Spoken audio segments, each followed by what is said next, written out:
Շանթիեթերը շարունակում է հեռանկարը, իսկ հեռանկարում այսօր հյուրընկալել ենք ազգային ժողովի քաղաքացիական պայմանագիր խմբակցության անդամ Ալխազ Ղազարյանին։ Տիկին Ղազարյան, շնորհակալություն մեր հրավերն ընդունելու համար։ Շնորհակալ եմ հրավերի համար։ Ի վերջո այսօր կարողացաք ընտրել ազգային ժողովի երրորդ փոխխոսնակին, որին առաջադրել էր ըստ էության ընդդիմություն ուժեղ Հայաստան խմբակցությունը, եթե նախորդ երկու տեխնացուների դեպքում կարծես թե կասկած չկար, որտեղ մեծամասնության տեխնացուներն էին, այս դեպքում մինչև վերջին պահը, մինչև վերջին հայտարարությունը ձեր խմբակցության կողմից կար կասկած, արդյոք քաղաքացիական պայմանագիր խմբակցությունը ընտրելու է Վարդևանյանին, թե ոչ, որտեղ եթե չընտրեիք, չէր ընտրվելու Վարդևանյանը։ Այսպիսով, ինչ քաղաքական հաշվարկով ձեր խմբակցությունը որոշեց ընտրել ընդդիմության տեխնացուին։ Շնորհակալ եմ շատ հարցի համար, քանի որ այսօր խորհրդարանում էլ խոսակցություններ կոնկրետ իրենց խմբակցության միանձնավորություն ունեն, միշտ փորձում է սուր այսպես հայտարարություններով հանդես գալ։ Ինքը նշեց, որ մենք ուղղակի չենք կարող չընտրել, այդպիսով որակը կբարձրացնենք ազգային ժողովի, ոչ, բնականաբար մենք մեր հաշվարկն ենք արել եւ հաշվի առնելով թե ովքեր են ներառված այդ ուժի կազմում, ճիշտ գտանք, որ հենց այս փուլում ժամավաճառությամբ այսպես չզբաղվենք եւ առաջին իսկ փորձից մեզ հասանելի սահմանված չափով զայները տանք եւ այսպես ասենք անցնենք առաջ, որպեսզի խորհրդարանի աշխատանքները ավելի ակտիվ առաջ գնան, որովհետեւ ինչպես տեսնում եք, յուրաքանչյուր տեխնացուի ընտրության ժամանակ 30-ից ավել հարցեր են գրանցվում, մի այդքան եւ ավել ելույթներ են գրանցվում, իրականում ասելիքը շատ է, որովհետեւ բավականին ակտիվ նախընտրական փուլ ենք ունեցել եւ այդտեղ հնչած ցանկացած արտահայտության հարցերի, տեսակետների վերաբերյալ բոլորս էլ ունենք հարցեր, պարզաբանումներ եւ քիչ-քիչ այդ ամեն ինչը, այսպես ասած, պարզաբանելով առաջ են գնում, երբ 90% չենք համաձայնվում միմյանց կարծիքի հետ, բայց գոնե թե այդ ամեն ինչի մասին խոսում է եւ մեր հայրենակիցներն էլ մասնակից են լինում այդ կենթանի բանավեճին, ինչը շատ լավ եմ համարում, որովհետեւ ավելի լավ է այս փուլում խոսացվի, ցանկացած տեխնացու մանրակրկիտ քննարկվի, ապա նոր ընտրվի եւ այդ հարցերն էլ պարզաբանվեն, առաջ անցնենք, որպեսզի հետագայում խորհրդարանական աշխատանքները ավելի բովանդակային լինեն։ Այսինքն ձեր ընտրությունը պայմանավորված էր խորհրդարանի բնականon ընթացքը ապահովելու համար, այլ ոչ թե օրինակ քաղաքական համագործակցության նոր մոդել եք տեսնում ուժեղ Հայաստանի հետ։ Ոչ բնավ, որովհետև մենք ուզում ենք, որ խորհրդարանը իրականում շատ, այսպես ասած, խորհրդարանի դերը բարձրանա, որովհետև նախորդ խորհրդարանի դեպքում 8-րդ գումարման ազգային ժողովի դեպքում վեճեր, կռիվները եւ շատ էին եւ այս առումով զսպվածությունը այս անգամ պահպանվում է եւ մենք ուզում ենք, որ այսպիսի մթնոլորտում անցնի աշխատանքները եւ եթե քվոտան իրենցն է, ապա այս դեպքում ավելի շատ երկար մտածել մի նոր տեխնացուն բանանել, բանամանդ որ գնալով տեխնացուների այսպես քանակվել է քչանում իրենց մեջից, որոշեցինք այս անգամ այսպես արագ առաջացնենք։ Իհարկե տեխնացուից էլ է նաև որոշ չափով կախված որովհետև եթե Վարդևանյանը չլիներ, դիցուկ լիներ Էդգար Ղազարյանը, բնականաբար չէինք ընտրի եւ կանցնեինք, կանոններով կդիմեմ եւ կանցնեինք առաջ, պարզապես չէինք ընտրի։ Այնպես չէ, որ Վարդևանյանին ինչ որ այսպես ասած ինչ որ հատուկ վերաբերմունք ունենք, ոչ բնականաբար որևէ մեկը իրենց խմբից լիներ, բայց մենք վստահ չենք, որ հաջորդ տեխնացուն իրենք չէին առաջարկի Էդգար Ղազարյանին, որովհետև փաստացի տեսնում ենք Էդգար Ղազարյանը անում է ամեն ինչ այդ պայմանավորվածությունները, որ ունենք ազգային ժողովում հնարավորինս խաթարելու համար, հայտարարությունը եւ ի վերջո իմ մոտ էլ է հարց առաջանում, թե ինչ սկզբունքներով են օրինակ ընտրել Էդգար Ղազարյանին այդ ընտրական ցուցակում հաշվի առնելով բոլոր նրա հայտարարությունները, բոլոր պահվածքը եւ այլն, այնպես որ այսպես հնարավոր անախորժ վիճակներից խուսափելու համար գուցե եւ ավելի հեշտ եւ արագ առաջանցնելու եւ խորհրդարանի աշխատանքը շարունակելու համար այս մտայնությամբ որոշեցինք այս հարցը արագ հանգուցալուծենք։ Ես կարող եմ ենթադրել, որ նույն տրամադրվածությունը կա նաև մշտական հանձնաժողովների նախագահների տեխնացուներին ընտրելու հարցում, որտեղ ընդդիմությունը եւս ունի իր տեխնացուները, արդեն ընտրվեցին, թե որ ըստ էության հանձնաժողովը որ խմբակցությանը կպատկանի, այսինքն որպես նախագահ ում կառաջադրեն, թե նրանց դեպքում էլ դեռ պետք է քննարկվի, թե կա ամեն դեպքում քաղաքական որոշում։ Դե տեսեք, կախված է թե ինչ տեխնացուներ կառաջադրեն, ովքեր կլինեն նրանց տեխնացուները հանձնաժողովի։ Մենք այսօր ընտրեցինք այսինքն հանձնաժողովների նախագահությունը որ խմբակցության է անցնում, բավականին հարթ ընթացավ այդ process-ն էլ։ Հիմա կախված տեխնացուից քննարկումների տարբերությունը մեծ կլինի։ Եթե կան տեխնացուներ, որոնց օրինակ մեր դեպքում օրինակ ես մտածում եմ կան տեխնացուներ, որ շատ արագ հնարավոր է անցնել եւ որևէ երկար քննարկում չանել, որովհետեւ մարդիկ ունեցել են այդ աշխատանքային փորձը, աշխատել են, չգիտեմ, ոլորտին լրիվ տիրապետում են, նախագծեր են ներկայացրել նախորդ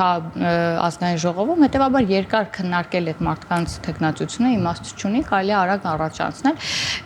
Իրենց կողմից էլ ներկայացված տեխնացուներին ենք տեսնենք թե ովքեր են ներկայացված,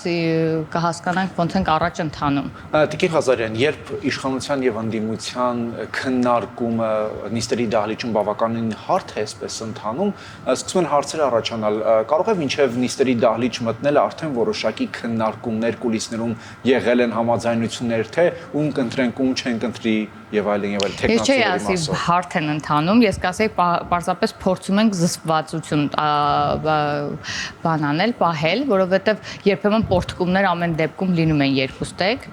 Իրականում շատ կոպիտ հայտարարություններ նախորդ շաբաթ նկատեցինք նաեւ ուժեղ Հայաստանի խմբակցության ղեկավարի կողմից, որը որ այսպես ասած անկեղծ ասած կոնկրետ իմ տեսանկյունից դա չի մարսվել եւ իրոք էթիկայի հանձնաժողովի հարց է, հետագայում կհասկանանք կհասնի էթիկայի հանձնաժողով թե չէ այդ հարցի քննարկումը, բայց այնուամենայնիվ այնպես չէ որ հարթ են ընթանում, հետեւաբար խոսել թե ինչ որ պայմանավորվածություն կա, ակնհայտ է որ պայմանավորվածություն չկա, պարզապես կարծես թե մեր ընդդիմությունը որոշել է մարտավարությունը փոխել, փորձել ավելի կառուցողական այսպես հանդես գալ, ինչը նաեւ նպաստում է մեր աշխատանքների որակին, ավելի մենք ինքներս էլ չենք ուզեցել երբևէ որևէ անախորժություն կամ ինչ-որ կռիվ կամ ինչ-որ բան, որովհետև ի վերջո իշխանությանը մեծամասնությանն են փորձում անընդհատ թիրախավորել այդ հարցերում, այդ իսկ պատճառով մենք մեր կողմից հենց սկզբից Ռուբինյանի կողմից առաջարկվել բարեկիրթ ճանապարհով առաջ ընթանալ, դեռ մինչև այսօր պահպանվում է, բայց երբեք չես կարող ասել վաղը ինչ կստացվի։ Այ էթիկայի հանձնաժողովի մասին խոսեցիք, հանձնաժողով է ձևավորվում ազգային ժողովում, հաշվի առնելով թե իշխանության եւ թե ընդդիմության, հա, իշխող խմբակցության եւ ընդդիմադիր խմբակցությունների այս օրերի պահելաձևը էթիկայի հանձնաժողովում շատ կլինեն նման հայցեր, եթե այդպես ձևակերպենք, էթիկայի մասով այս խորհրդարանի падգամավորների։ Ես կարծում եմ, որ լավ կլինի, որ լինեն, որովհետև դա զսպաշապիկ կհագցնի, այսպես ասած, բան է, ընդդիմության ներկայացուցիչներին հետագայում ավելի կոռեկտ իրենց խոսքը ձևակերպելու եւ խոսույթն էլ ազգային ժողովում կդառնա էլ ավելի քաղաքակիրթ, ինչը բխում է բոլորի շահերից եւ մեր հանրության շահերից եւ ինստիտուտի շահերից, որովհետև ազգային ժողովից պետք է հնչեն իրապես քաղաքակիրթ ելույթներ, քաղաքակիրթ խոսք, նույնիսկ եթե կա քննադատություն, դա էլ պետք է անել բարեկրթության, քաղաքակրթության այս շրջանակներում եւ մենք այս միտումն ունենալով նախ առաջին հերթին ստեղծել ենք էթիկայի կանոնակարգ մեր կուսակցության ներսում, ես կարծեմ հենց այս տաղավարից խոսել եմ դրա մասին եւ հետագայում էլ նաեւ երկար աշխատանքի, նաեւ ընդդիմության հետ աշխատանքի շնորհիվ որոշեցինք այս հանձնաժողովը ստեղծել, որը էլի ժամանակավոր հանձնաժողով է, սակայն նախագահությունները պարբերաբար փոփոխվելու են, քննությունը իրականացվելու է, վերջին խոսքը լինելու է նախագահային ընտրության։ Մի խոսքով համընդդիմությունը, երբ որ քննարկվի օրինակ իշխանական ներկայացուցիչի հարց ընդդիմությունն է լինելու նախագահողը, երբ որ լինի հակառակ, այսինքն փորձել ենք այսպես հավասար պայմաններ ստեղծել, որպեսզի հնարավորինս օբյեկտիվ լուծումների հասնենք։ Կարծում եմ երկուստեք էլ երկու կողմերին էլ ձեռնտու է նման ձևով առաջ շարժվելը։ Այ հետաքրքիր է իշխող խմբակցությունը ինչ ակնկալիք ունի ընդդիմությունից եւ այս դեպքում, քանի որ երկու ընդդիմադիր խմբակցություն կա,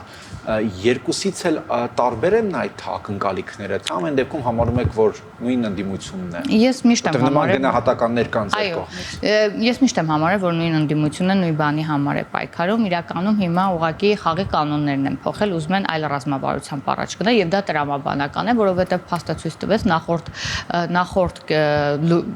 գործելավոճը հանգեցնեց նրան, որ ինչպես իրենք փորձում էին մեզ մաշեցնել, իրանք մաշվեցին եւ 29 մանդատի փոխարեն այսօր 12 մանդատով են ներկայանում ազգային ժողովում։ Դա ցույց օրինակ է եւ ես կարծում եմ նորմալ է, որ փորձել են իրենց գործել մտածելավոճը հիմա փոխել եւ ավելի հիմա կառուցողական դիրքերից են հանդես գալիս, որովհետեւ տեսան, որ ժողովուրդը իրենց չներեց, իրենց չաշխատելու համար եւ հիմա, այսպես ասած, ստիպված մտել են այս ոճի մեջ, որպեսզի կարողանան բանալ, բայց ինչքանով կստացվի, ես մի քիչ դժվարանում եմ ասել, որովհետեւ ակնհայտ երևում է այն քաղաքական գործիչները, որ նոր են, կարծես նոր են քաղաքական դաշտում եւ հիմա ազգային ժողովում, ես ինձ իրավունքը վերապահեմ ասել, որովհետեւ շատ բաներից խոսում են, հասկանում ես, որ մակերեսային պատկերացում ունեն այդ գործընթացների վերաբերյալ, հասկանում ես, որ նրանք, այսպես ասած, համայնքների հետ աշխատելու եւ այլնի, ես այդ մասին խոսել եմ, փորձել դեռ չունեն, այսինքն ցանկություն կարծես արտահայտում են առաջ շարժվելու, բայց աշխատելու փորձ չունեն։ Տեսնենք ինչքանով կստացվի, ամեն դեպքում այս շրջանում փորձում են ավելի կառուցողական հանդես գալ։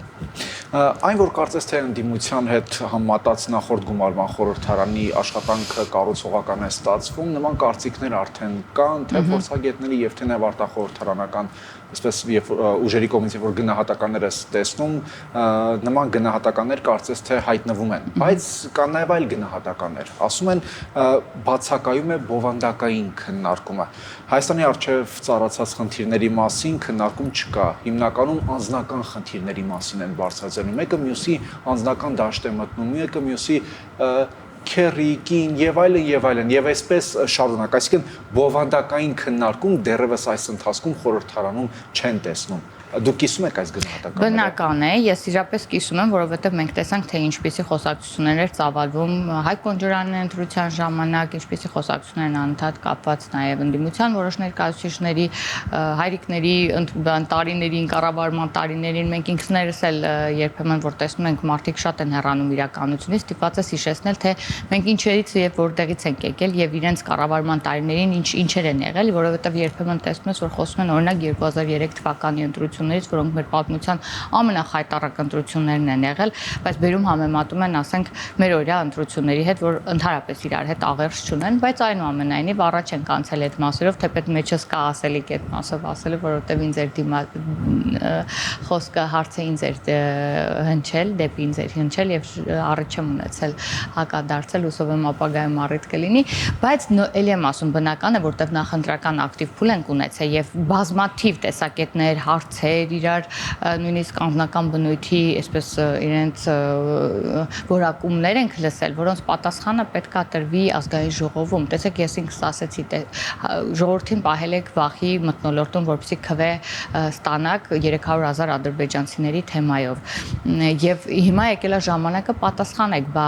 ձեր խոստացած, որ ասում եք հենց ընտրվեն կգան, բա ուր են, բոլորս այդ հարցը բարձրացրել ենք, ու ոչ միայն այդ հարցը, բավականին օդում կախված հարցեր կա ու բնական է, որ այդ հարցերը պետք է տեղափոխվեն խորհրդարան։ Դրա համար եմ ասում, այս պահին արդյունավետ է, որ հիմա քննարկվի այդ բոլոր հարցերը, հետագայում արդեն գնանք ավելի բովանդակային քննարկումների։ Գալով մեկ այլ թեմայի, շատ քննարկվեց նաև կաթողիկոսի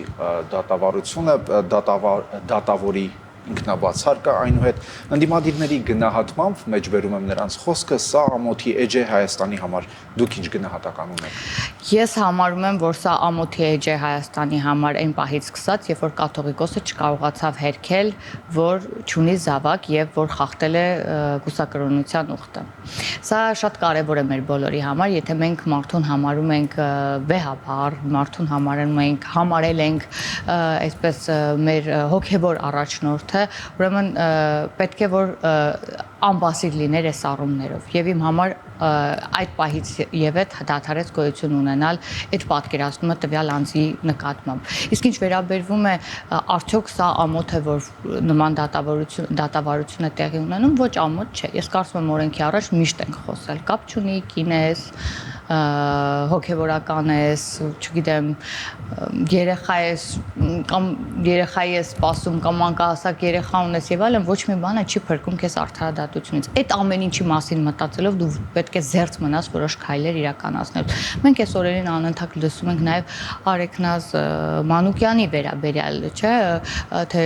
հնարավորություն չունի իր երեխայի, ես ցավում եմ իսկապես որպես կին, որ այսօր ինքը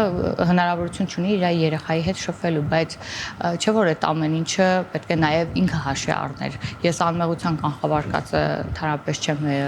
անտեսում, բայց եթե հասել ենք այսօրվան, ինչ որ ուրեմն պետք է հասկանանք ինչը մեզ հասցրեց այդ օրվան եւ պետք է հաշվի առնենք, որ մենակ մի կին չի, որ հիմա գտնվում է այդ վիճակում եւ որևէ մեկը արտոնություն ու առավելություն չունի մյուսների նկատմամբ։ Օրենքի առաջ բոլորս հավասար ենք եւ սա պետք է պահպանվի Հայաստանի Հանրապետությունում հավետ։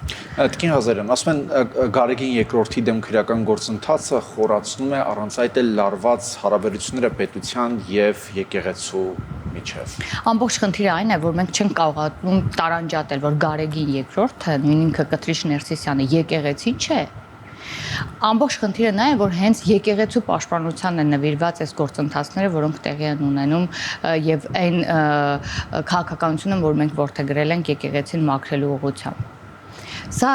հենց եկեղեցուի օգուտ եկեղեցու դերի բարձրացման է իրականացվում այս գործընթացները։ Իհարկե դատավարական գործընթացները զուտ իրավական գործընթացներ են, դրանց մեջ չենք մտնում, բայց դուք գիտեք նաև մեր նախընտրական ծրագրի մեջ էլ է ներառված, որովհետեւ մենք կարողանանք եկեղեցին ազատենք այն մարդկանցից, ովքեր իրապես չեն պատկանում եկեղեցու եւ իրապես արժեզրկում են եկեղեցու դերը Հայաստանի Հանրապետությունում, որտեղ փորձ եղավ կարծես թե հետո այդ փորձը դադարեց,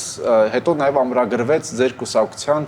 նախընտրական ծրագրում։ Հիմա ինչ քայլերն եք նորից պատկերացնում։ Դե մեր քայլերը իրականում կետ առ կետ նշված են, որ պետք է իրականացնենք, ներսից պետք է փոփոխությունը իրականացվի եւ մենք այդ ուղղությամբ չենք դադարում մեր աշխատանքները, այսինքն պետք է ներսից հասկանալ, որ այդ փոփոխությունը հենց իրենք են իրականացնում եւ այնտեղ պետք է փոփոխություն անեն, նոր տեղապահ նշանակվի, նոր կանոնագիր, եթե կարիք լինի ընդունեն, որպեսզի կարողանան այդ ուխտերը, որոնք որ պայմանավորված են կանոնագրքով, հստակորեն պահել, բայց մարդիկ, որ ուխտազանց են, ես կարծում եմ պետք է որ այնտեղ չգտնվեն։ Եվ ամփոփելով մեր զրույցը, քանի որ սկսեցինք խորհրդարանական աշխատանքից խոսել, մենք խորհրդարանական երկիր ենք, բայց